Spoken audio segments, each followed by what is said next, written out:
ప్రభు మాట్లాడుతున్నాడు, ప్రభా ఎందుకు వచ్చావు ప్రభా, ఈ ఉమ్ములేటినైనా, ఈ దెబ్బలేటినైనా, ఈ అవమానాలేటినైనా అంటే అంటాడు కదా, నశించిన దానిని వెదకి రక్షించడానికి నేను వచ్చాను.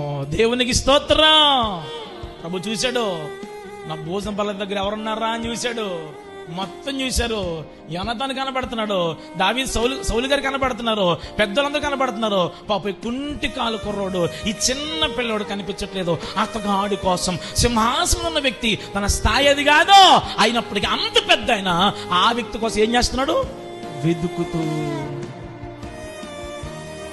నశించిపోతున్న దాన్ని వెతక రక్షించడానికి వెతుక్కుంటూ ఇక్కడికి వస్తే, మనమేమో ఈ సేవలోనే పేరు ప్రఖ్యాతులు వెతుకుతూ ఉంటాం, ఈ సేవలోనే లోక భోగాలు వెతుకుతూ ఉంటాం, ఈ సేవలోనే సన్మానాలు వెతుకుతూ ఉంటాం, ఈ సేవలోనే పదవులు వెతుకుతూ ఉంటాం, ఈ సేవలోనే డబ్బులు వెతుకుతూ ఉంటాం, ఈ సేవలోనే మందిని మల్పలాన్ని వెతుకుతూ ఉన్నాం. మనం వెతకాల్సింది ఎవరిని? ఇంకా ఎవరు నశించిపోయారా అని మనం వెతకాలి. ఇంకా ఏ నుంచి ఏ విశ్వాసం రావట్లేదా అని వెతకాలి.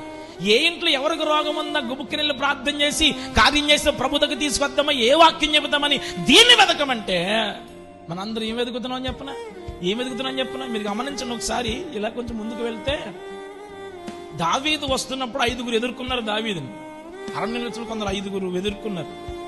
అలా ఎదుర్కొన్న వారిలో ఒక్కడెవరంటే సీబా ఎదుర్కొన్న, అయ్యా మెఫీబోషెతు ఎలాంటి అనుకుంటున్నారు అని మెఫీబోషెతు మీద ఫిర్యాదు చేసినప్పటికీ దావీదు మాత్రం తన మనస్సు మెఫీబోషెతు పట్ల మార్చుకోనే. నేను చెప్పాను, మెఫీబోషెతు నువ్వు నిత్యము నా భోజన బల్ల యొద్ద భోజనం చేస్తావు. మన మిషన్ అది మిషన్ చెప్పనా? నశించిపోయి నువ్వు మాకీరి ఇంట్లో ఉంటే, నశించిపోయి నువ్వు లోదేబారులో లోయలో ఉంటే, నిన్ను తప్పించి అక్కడ నీ స్థానాచలనం తీసుకొచ్చి నా బల్ల మీద కూర్చోబెట్టాను. నా మిషనే అది. నీ పన్నెండు చెప్పనా? నిన్ను ఇచ్చిందని నమ్మకంగా కాపాడుకోవడమే. దేవునికి స్తోత్రం చెప్పండి.